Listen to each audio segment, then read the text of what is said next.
ہونی چاہیے. اور یہ جب ہوگا کہ جب ہماری اور اسلام معاشرے کی صحیح تشکیل اس وقت تک نہیں ہو سکتی جب تک ہماری نسلیں قرآن حدیث سنتوں سے نہ لگ جائیں. محترم سامعین بزم، عورتوں اور بچوں کو تعلیم حاصل کرانے کی اہمیت اور فائدے میں ذرہ برابر بھی شک کی گنجائش نہیں ہے.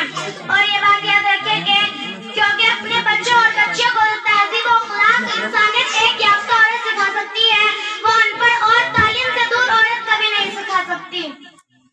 کیونکہ جب عالم اور جاہل برابر نہیں ہو سکتے تو ان کے نتیجے بھی برابر نہیں ہو سکتے.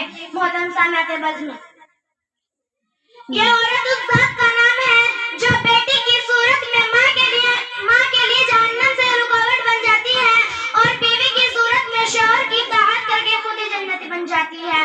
اور اگر یہ ماں کی دہلیز پر قدم رکھتی ہے تو جنت کو ہی اس کے قدموں میں ڈال دیا جاتا ہے. لیکن یہ سب جب ہوتا ہے جب مختلف وقتوں میں اس کی ذمہ داری کیا ہے.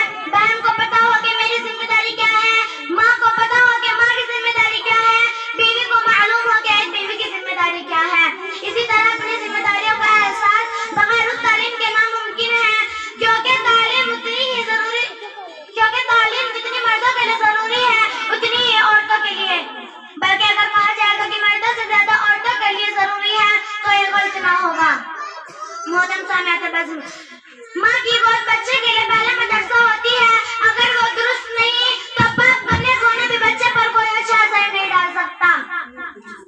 اور یہی بچے مستقبل کا معمار بنیں گے اور ان کے کندھوں پر قوم کی ذمہ داری ہوگی.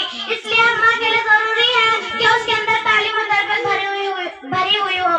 کیونکہ بچہ ماں کی گود سے ہی اپنے اندر اچھے برے اخلاق کو جذب کرتا ہے. یہیں سے اس کی دل کی دنیا پر ایسے نقش رکھ جاتے ہیں جو کہ آخری دم تک مٹنے نہیں پاتے. اس لیے ماں کو دیکھا جائے گا کہ وہ کیا پسند کرتی ہے، کیونکہ بچہ بھی وہی کرے گا جو ماں کو کرتے دیکھے گا.